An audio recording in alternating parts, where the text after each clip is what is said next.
We're about to lose one. Get the intruder. Copy. We're almost there. Security breach. Attacking the area. Security breach. Shit, I've got movement. Where? Everywhere. Contact!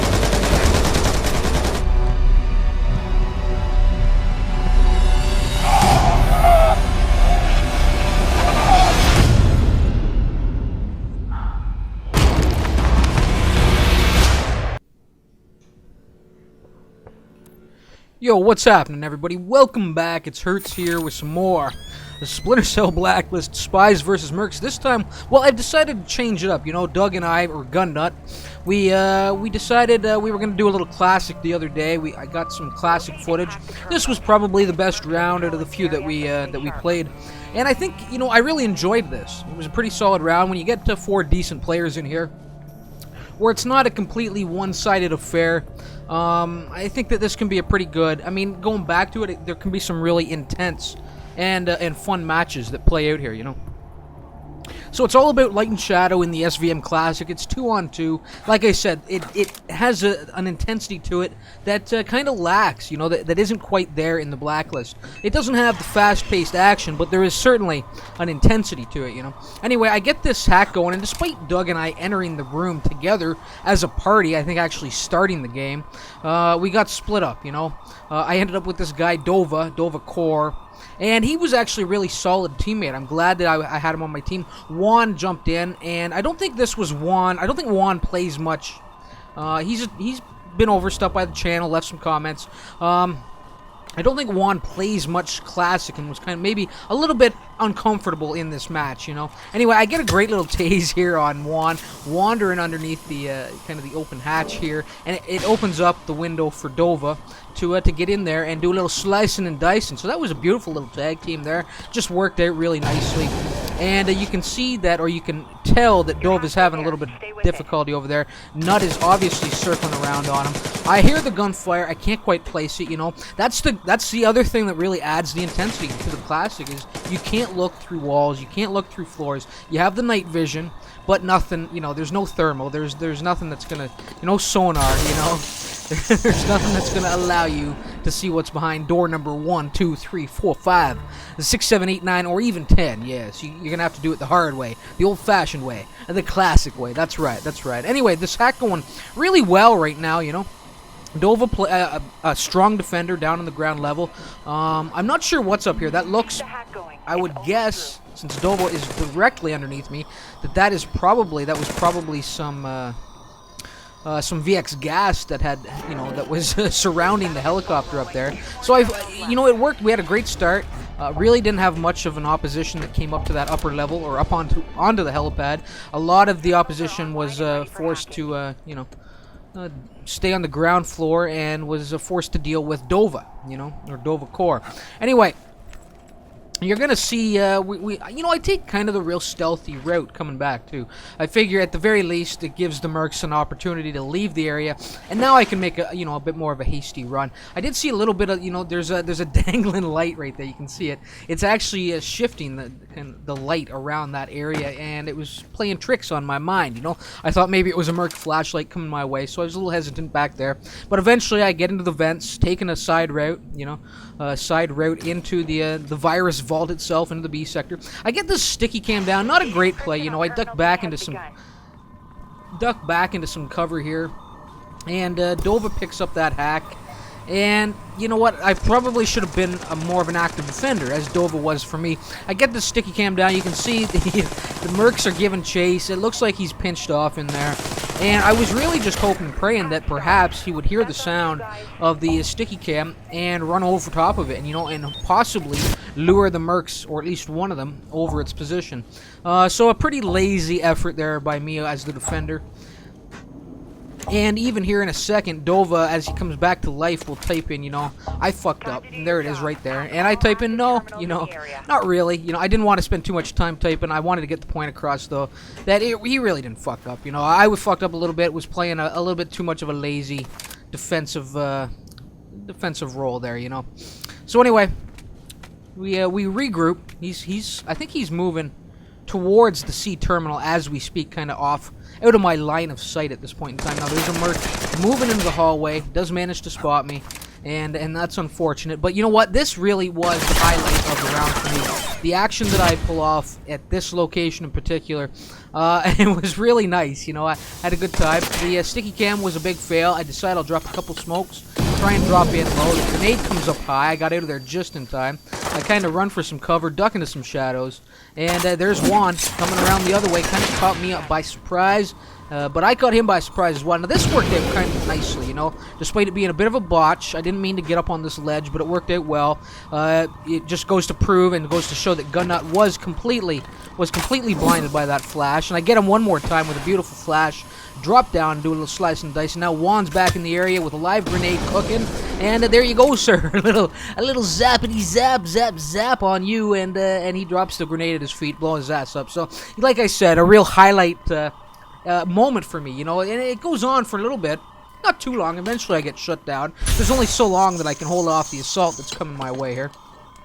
As the heavy explosives start coming in, grenades kind of missing their mark a little bit. I think one was trying to, you know, one was meant for the door. Now right here, do a little more slicing and dicing, but it's too late. Gunnut had gotten in there, had dropped the mine in between or after my final EMP grenade that I had dropped. And you know what? It's a clean exchange, as often happens with Gunnut. You know, I don't mind going down to one of his mines, but I'll tell you, he's notorious for the kamikaze grenade. You know, when he feels the neck snap, the throat slash coming, he'll put a live grenade in his hand and take you with him. And it's pretty weak, Nut, and you know it, and I called you out on it, sir. A little weak. It happens a little bit too often. I think it's almost become like natural instinct for him at this point. He does it so often, you know. It just comes out. He said, what did he say to me? I'm ashamed of it every time, he said. Anyway, right here, I mean, it was a nice little flash on the Nut, but, you know, another botch, you know, just kind of ran up the wall accidentally with the, as I was sprinting. I didn't mean to get up on that shelf. Kind of cost me in the long run of things as the flash wore off, and Gunnut there got me with a spectacular execute, you know. It was a good one. Dropping me down to the ground, putting a bullet in my brain, and there we go. But we do bring in the clean hack one more time. That's 2, you know. We still have plenty of time left to try and bring in a 3rd. And you know what? There's just something I really do, you know, there's something nostalgic about this when I'm running around without the what is it? The night vision on, you know. It just felt, you know, like the kind of the old Splinter Cells, you know, right out there as I was moving through the A sector, you know, snow drifts blowing across the platform out there. So anyway, you know that we're going to have a heavy presence to deal with, a heavy Merc presence to deal with in this virus vault, in this final sector, moving in here. Now, you have to be careful. I mean, running like this at this point, kind of a bad play by me. Every Merc is outfitted in standard gear, has the motion tracking vision, you know. So I certainly did alert them to my presence in this area. Start taking some fire from the distance. I think it was Gunnut in the distance. I think that's actually Juan there who's closer to me. I could be wrong, though. But they're both aware that I'm in here, and they're putting... Oh, no, it's Gunnut at this end. I think it was Juan at the other end, you know, putting some fire my way. Anyway, just a lot of scrambling. No real great sense to what I'm doing. Just trying to stay alive. Nut manages to put down Dova Core. I missed my zappity zap. Oh, no, I hit my zappity zap, I think I hit it clean there. Managed to circle around after another flashbang comes out of the pocket and slice and dice on Juan. Beautiful, beautiful little takedown. Now right here, another flashbang. Had my opportunity to get in there clean. I should have just, when I saw the grenade, there's the kamikaze grenade that Gunnut's notorious for. When I saw it come out, I kind of thought twice, you know. I thought, well, maybe I'll just let him blow himself up, you know. What's the point of going in there taking myself out? But it was too late. I already closed the, you know, too much distance. The gap was too short at that point. And I thought, well, hell, I'll just, maybe he'll toss it away between me running up behind him and me actually grabbing him, you know. But no, he puts me down. It creates a window of opportunity for Dova. You know, after both Juan, Nut, and myself all will put down there in that exchange. It creates that window of opportunity for Dova to get the hack going, and he does. You know, so he was right on the mark, right on the right on top of things there. You know. Anyway, things are moving pretty nicely here. We're crossing the 30% point. I start taking a lot of fire from different directions. Dova gets put down there, upper level. Now, unfortunately, you know, a nice clean hit with the stun crossbow, but really nothing else I could do at that point, despite Gunnut leaving himself exposed, getting knocked down like that. And now it's just kind of a mad dash, and again, a bit of a sloppy scramble. I'm not sure what to do. Finally, I get caught by an approaching Gunnut, angry with his pistola in his hand, and puts another bullet, another great execute. Bullet in the back of my head that time. I think the first one was one in the side of the head, But a couple nice executes by Doug there. And here we go. So we're down to the wire, under 30 seconds at this point, and I'm just trying to get in there, make one final charge at this terminal. Will we be able to pull this off? You can see Dove is closing in from the distance. I took out the kind of the initial minefield that's coming down. You can see Dove is getting pinched off, getting chased. Has one in front of him as well. I managed to catch the gun nut as he drops just a random ammo pack, And I thought, well, with only a few seconds left, I better make a run for this terminal. Cost me my life. You can see Dove had, I think, the same idea there. He came in behind me, and managed to scurry to safety. But we ended up both of us taking a little bit of fire there. A pretty solid run though. 235% of the intel brought in, and an 8 and 4 for me. So a 2-to-1 KDR with one hack. I can't complain. I was quite pleased with that performance, especially the work I did at the doorway to that C sector, right when Dova had the hack going. A lot of good work done over there. Anyway. Now, I do a quick little check over my shoulder. We are just the standard Merc gear. I never like Gunnut typing in. So, congrats on winning, guys. I guess he feels defeat at this point is imminent, But anyway, I do a little check over my shoulder back there on Dova. I'd never like, when you're playing Classic and it's only 2-on-2, you don't want both Mercs flooding the same sector, You guys, early on especially, you have to be split up, One guy has to move for C, the other guy for A, and that's the case on most maps. Those are the two that are furthest apart. So there we go. I get a little minefield down. I think one of these mines actually comes into play at some point deep in this round. But we'll have to wait and see how that plays out exactly. So now with a minefield down, with very little activity or zero activity over here, both visually and with my motion tracking vision, I thought it best to kind of come over here and maybe lend a hand to Dova, who I would imagine is probably dealing with the Spies at this point in time. And as I entered the area, you can hear there were sticky cams going down, explosions were being heard, so obviously he had spotted something. There was certainly an exchange taking place, and so it's good that I'm here, to lend my assistance, right? One thing I'm going to touch upon here, I did spend some time with Gunnut, with Doug. We just went into a private game. I really wanted to know what the RFD vision is going to detect,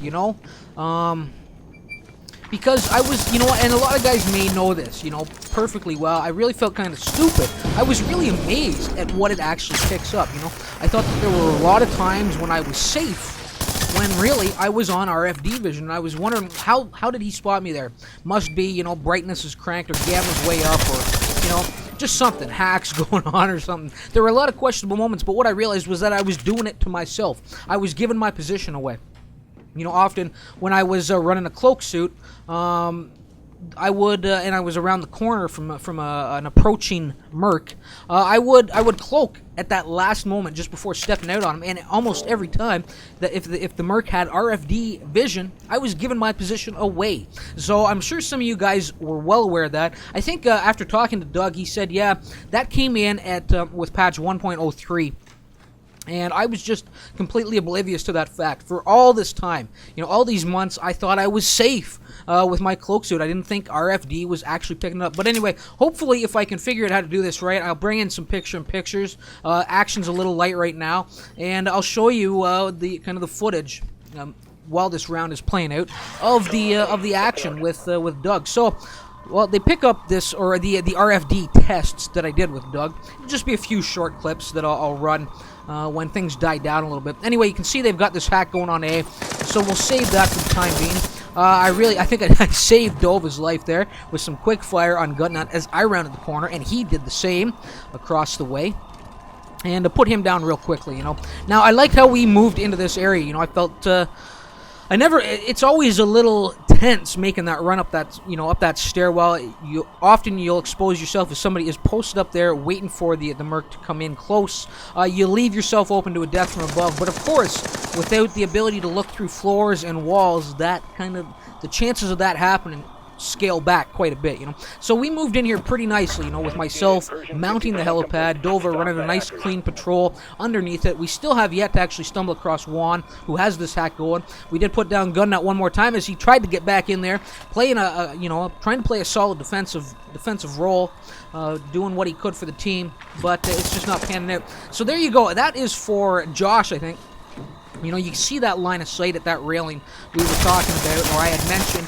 For that dangle on the kind of the outs on the perimeter of the map. You can see the line of sight is perfectly lined up there. And I did stumble across Juan hiding around these pillars, doing a little ledge hanging, And he drops the smoke and tries to scramble, gets another smoke down. And luckily, after putting down Doug, I put down Juan as well and stopped this hack short at 89%. Anyway, let's take a look at a few of these clips. Hopefully, I'll just cite kind of a random. Hopefully, I get it all properly laid out, But starting off, there we go. Here comes the cloak. Now, we did test with both RFD protection on and off, and it didn't make a difference in any of the cases, so it'll just be 3 clips. So there we go. We're looking at the intel suit, So you're perfectly visible.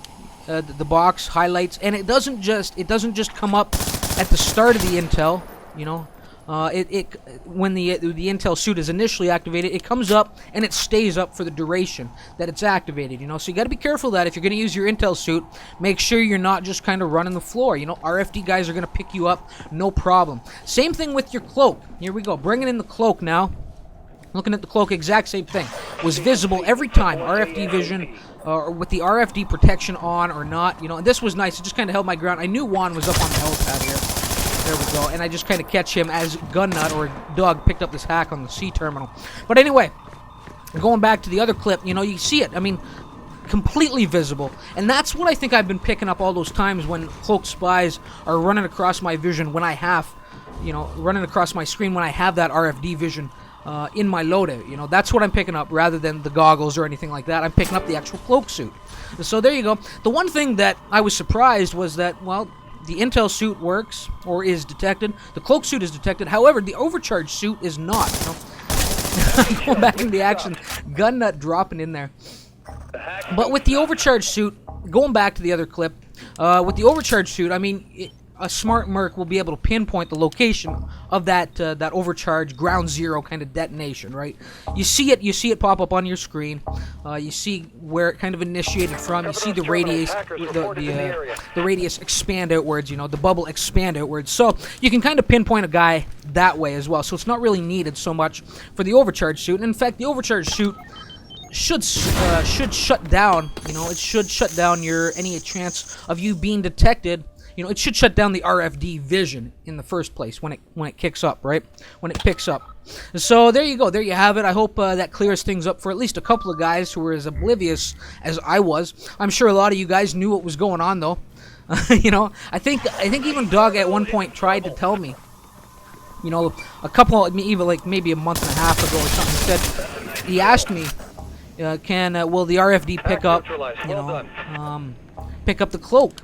And I adamantly said no. I just had no idea. I was completely amazed. I was wowed. I was floored. So at least now I know. And now I'm not going to be giving myself away in those, those close encounters anymore. If I can avoid it. So I play things a little bit differently now. And hopefully, guys that were unaware of what the RFD was actually picking up, were unaware that their cloaking device or their intel suit was actually being detected by RFD vision, will change their gameplay a little bit as well. We're going to have to make a few alterations. So there we go. There you have it. I'm glad I got that in here. And let's get right back into the action, Time's really ticking down. It's not working against them anymore. They need 2.5 hacks to really come in with the victory. They're going to try.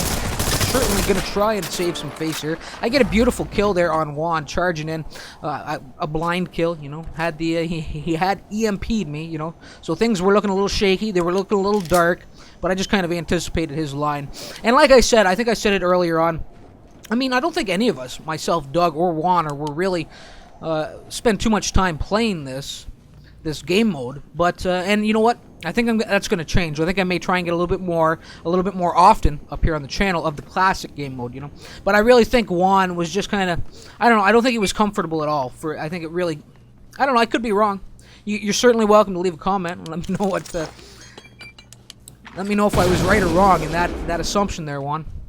But you know, I really think that he was maybe just feeling a little uncomfortable, maybe a little bit out of his element of how he likes to play the game, you know. And well, that's going to happen. It takes a few rounds to really get into a groove of something, you know. So anyway, but you guys should also let me know if you want to see a little more classic. I have no problem trying to get it, you know. And certainly voice your opinion on the matter, on the issue. If you want to see more classic, if you want to see me mix it up a little bit more often, and really maybe rotate it back and forth a little bit more between the SvM Classic and the SvM Blacklist modes, certainly let me know. Anyway, coming down this final stretch here, we're under a minute left at this point, and, well, we're just going through the motions here now, you know. It's nice to see that they're trying to bring in the hack, despite suffering the loss. But well, I'm certainly not going to give up on it. They're really making our entry into this room, or my entry anyway, a little bit difficult. There are a lot of EMPs coming down. Now the flashbangs are coming in. They're just slowly cycling through their their arsenal of grenades. Anyway, Juan drops in, manages to get the death from above, and escapes to safety. Now, I thought I had him pinpointed there. Of course, with the flashbang, as the flash came in, he obviously exited the area. And at this point, I completely lost him, you know. And, you know what, the thing about Juan, you know, despite my saying that I think he probably felt a little uncomfortable playing Classic, when he does strike, he struck well, you know. I got detonated by a sticky cam. I got dropped on my head really silently. I was completely unaware once coming into this sector. And it won't be the last time. I think one's about to happen right here. There it is, one more time. I was completely unaware. Didn't hear anything, you know. And then all of a sudden, there he was, just out of nowhere, dropping on my noodle, putting me down. So good on Juan. When he strikes quick, silently, and deadly, you know. And it looks like at this point in time they're going to bring in the hack, you know. So at least they're going to save a little bit of face. They had a really great performance here coming down in this last minute in this C sector, and had they had, you know, another, you know, performance like that a little bit earlier on in the round, it could have been a much closer game. Anyway, the intel may have left the area, sir, but your corpse is staying. And that's why it hurts right there. Anyway, there we go. Looking at some the final numbers here. And I really enjoyed that. You know, that was a great round. I thought 4 great players in there having a good time. And it made for a good video, I think. Anyway, there we go. One hack for me, 3 defense, 20 and 7. Looking at Dovercore there, 1 hack for him, 7 and 8, even Steven in the kills. But bringing in the hack, he certainly did play a part out there defensively. On both sides of the coin. Now, down on the bottom level, I mean, Death's got a little bit out of control there for the old kamikaze gun nut, as Deaths often get out of control for him. But, you know what, that just goes to show you that he's making the effort. He's getting into the mix of things, you know. Anyway, 1 hack for him, 1 defend, and, well, we'll leave the KDR alone with that. And 1, not too bad, you know, 1 defend, 7 and 11. When he struck swiftly and silently and put me down, you know. Anyway, guys, I hope you enjoyed that. And again, pipe up if you want to see more Classic. Certainly do let me know. If you stop by here to watch the Spies versus Mercs action and you want to see more Classic, you got to let me know in a comment, you know. So anyway, guys, again, thanks for stopping by. I hope you enjoyed it. I hope you'll thumb it. I hope I'll see you in the next one. But until then, remember why it hurts. Later.